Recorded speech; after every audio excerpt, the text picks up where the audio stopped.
had just moved out of a share house in the suburbs and into my own shitty one-bedroom apartment in the city. I'm a male, and at the time, I was around 25 years old. My apartment, while old and small, was located about 500 meters from one of the most popular night spots in the inner city. As I was in my mid-20s and out on my own, this was the perfect place for me.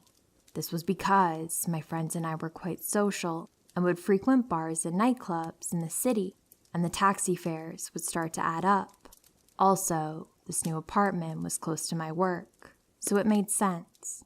I got settled in right away and invited my friends over for pre-drinks before hitting the clubs.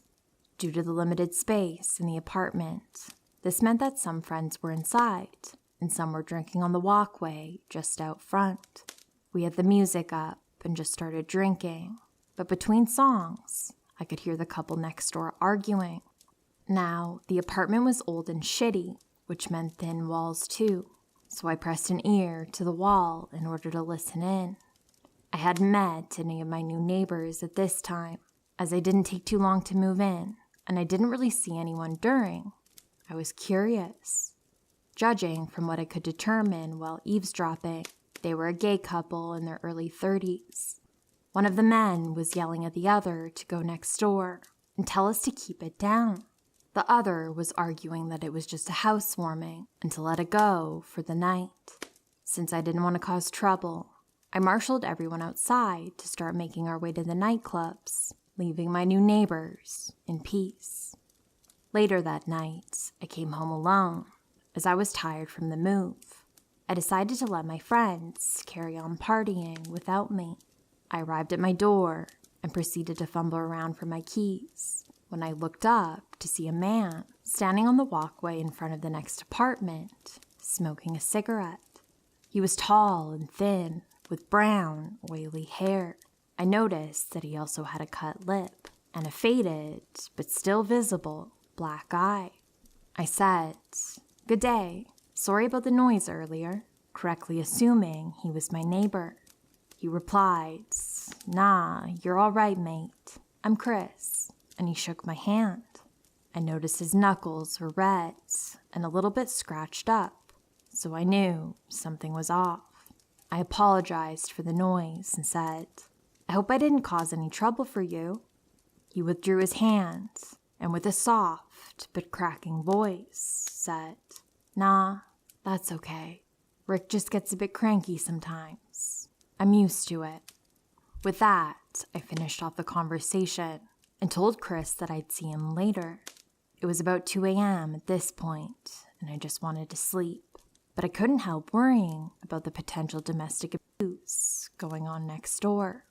I decided to just keep an eye on it for now, as I didn't have all the info. For all I knew, he could have gotten into a fight with someone else. As the weeks passed, I noticed that my new neighbors got drunk regularly and would argue almost every time. I could tell that Rick was the dominant one, as his voice was a lot deeper, and Chris seemed to be afraid of him during their shouting matches. This is why I kept my distance and never really socialized with them. I would even overhear them arguing about me, and that Rick thought that Chris liked me, etc. I would just tune all of this out with headphones and video games, not to mention an active social life and full-time work to keep me occupied.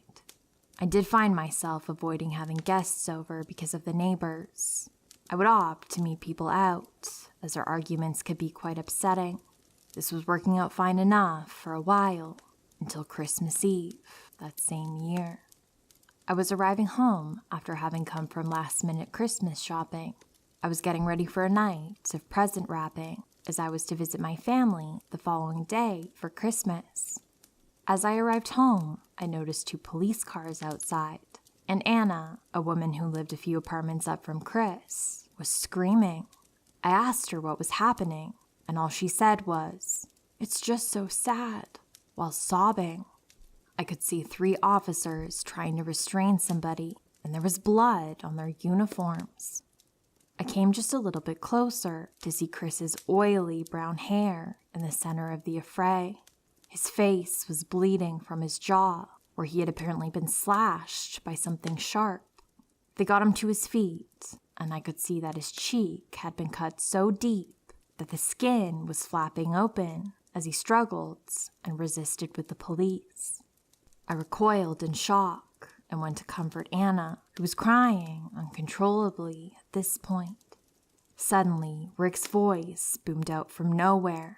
"You see what you just done? You fucking loser? Just kill yourself." This frightened me, and my instinct was to get myself and Anna to safety.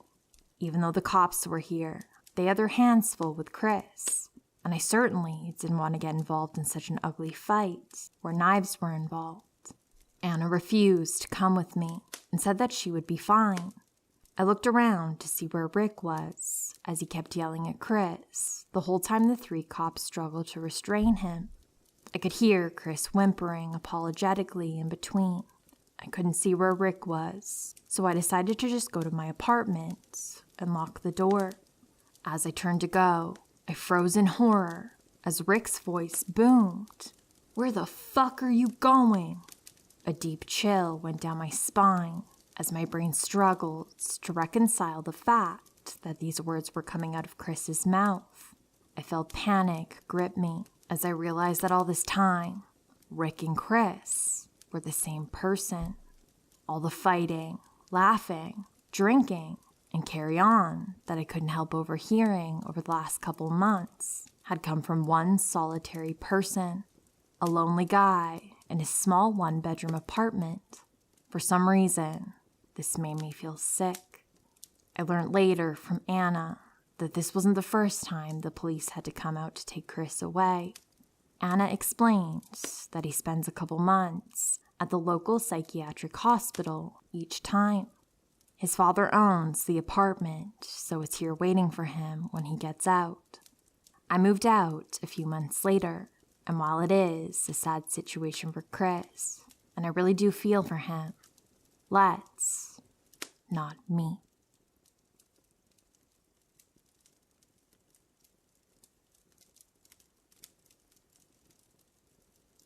Several years ago, when I was living at college, I would go home on many weekdays.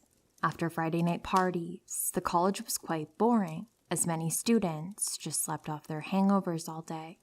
One particular weekend, my parents went on a getaway, leaving me to watch over the pets. I'm an only child, so I had the house to myself. I did my usual routine, doing laundry, feeding the dogs, catching up with friends, relaxing, and late at night, I would go to a hangout spot, a nightclub about 25 miles away. I was there until close at 2 a.m. and then got in the car alone to drive home. After I got off the freeway, there were several miles of open roads to take on my route to my house.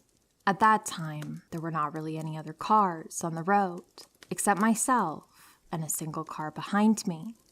I hadn't really thought of anything at first, but as I got closer to my town, I had noticed the car was still behind me and had been on every road I'd been on for the past 11 miles. Coincidental, I thought, but odd enough. I decided to put my mind at rest by checking to see if this person was really following me. I ended up approaching a stop sign at an intersection and put my left turn signal on. The car behind me also put their left signal on. I made a quick right and saw the car behind me went right as well. Now I was on guard. I was approaching a stoplight. I slowed to make sure nothing was coming and ran the light.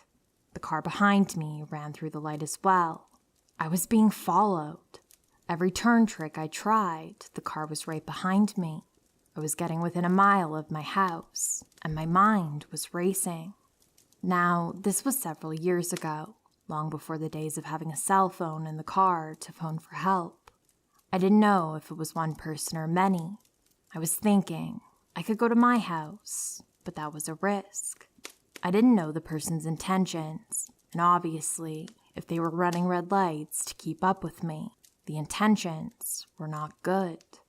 I think to myself, I would have to park the car, run to the front door as fast as possible, unlock the front door if I could make it, and even if they didn't chase me in, They would know where I lived, and I wouldn't be able to sleep all weekend. Another thought was maybe I would keep going a few more miles and try to lose him or them on some country roads I knew. But what if I couldn't lose them?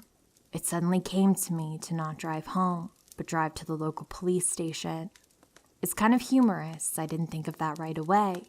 But then again, our local police were the stereotypical buffoons. As I turned into the police station's parking lot, I saw the car continued on. I sat in the parking lot for about 5 minutes, but didn't go in to report it. I was very paranoid upon leaving, thinking they were waiting and watching up the street.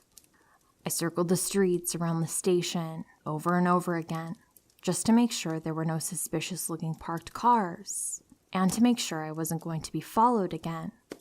Every once in a while, I think what would have happened if I tried to go home, or tried to outrun the car.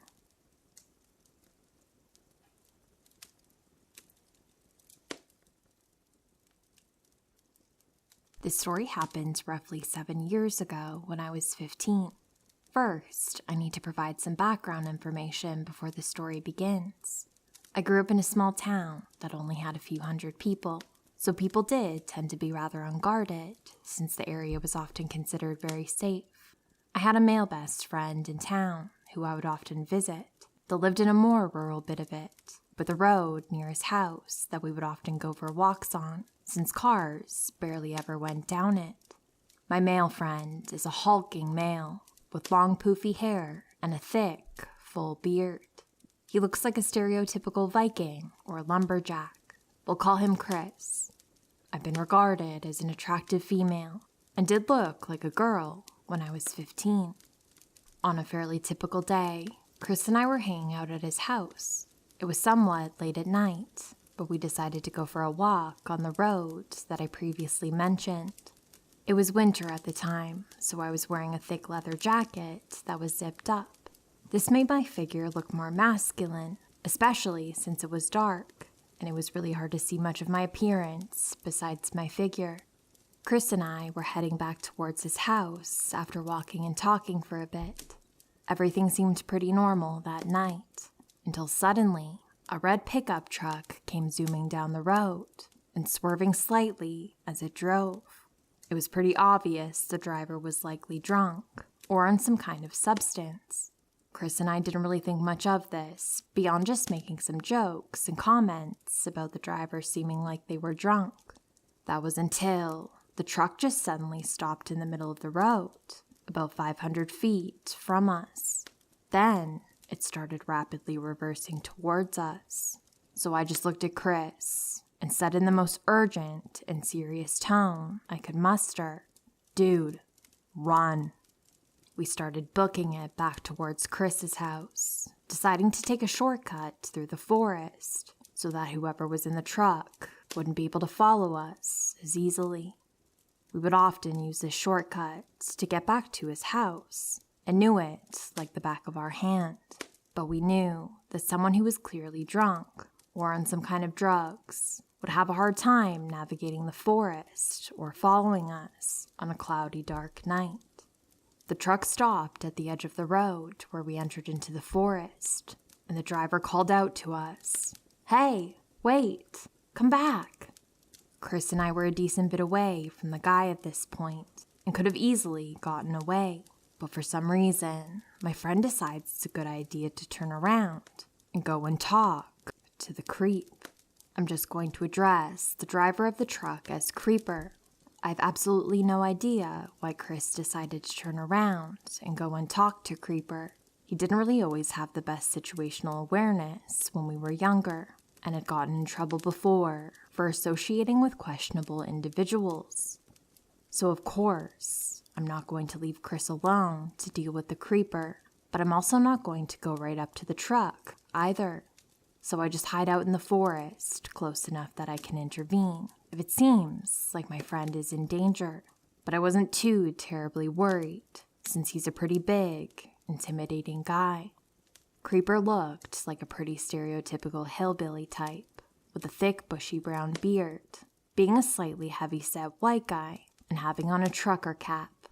There was a skinny, clean-shaven guy with a trucker cap on in the passenger seat, but he never did anything throughout the encounter. This is roughly the conversation that went down between Creeper and Chris. Creeper, in a slurred, predatory, and aggressive tone that he keeps up pretty constantly throughout the conversation. "Why were you and your friend running away?" Chris, who maintains a pretty casual conversation tone the whole time. "Well, you just suddenly started backing towards us, so it gave us a pretty bad first impression." Creeper: "Well, where did your friend go?" Chris: "She's probably long gone into the forest by now." Creeper clearly didn't know I was a girl up to this point, so as soon as he heard from Chris that I was a female, he immediately got extremely creepy and demanding. He got very pushy and kept trying to convince Chris to make me come back and kept trying to get us into the truck. Creeper said things like, "Bring her back, call your friend back," and continuous demands that Chris get me to come back once he found out I was a female. "Do you guys want a ride? Do you guys want a beer? Well, where are you going?" To which Chris said that we were going back to his house, which was nearby. Chris denied all of these offers and demands, but the man was getting increasingly more pushy as the conversation went on.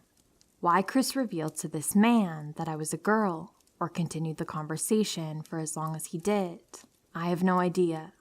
After a bit more of the man demanding Chris convince me to come back and trying to get us in the truck to do who knows what, Chris finally did start stepping away from the man and ending the conversation. The man didn't try to pursue Chris, but he did watch him run off into the forest. I don't know how long the man stuck around after that, since I took off into the forest with Chris as soon as he got close enough to me. I proceeded to lecture him about how reckless what he did was and question his common sense. He's been a great friend to me, but I definitely did question his judgment more than once when we were kids. Overall, Creeper didn't actually try to do too much, but it's obvious he was up to no good. I really have no desire to know why this guy was so desperate to get two teenagers into his truck. It's especially creepy with how pushy he got once he knew I was a female. While I'm not sure exactly what he wanted, it was clearly nothing good, and he was definitely a very sketchy individual. My friend and I laugh about it nowadays. While I wasn't exactly scared in the situation for the most part, it's definitely a situation that put me on edge and felt very threatening. Had this guy been sober or armed, then I feel that Chris and I would have been in a lot more danger. It didn't stop us from going walking on that road again. We never had an experience like that on the roads before or after that event. This is definitely one of the first stories I think of when anyone brings up creepy and dangerous childhood experiences. Hi, lovely friends. If you got through this video, I really appreciate you. I know I don't sound the cutest, but I didn't want you to have to go a full week without a video from me. If you like the content on my channel, please like and subscribe if you don't mind. Please take care of yourself. I appreciate you. Have a lovely night and sweet dreams.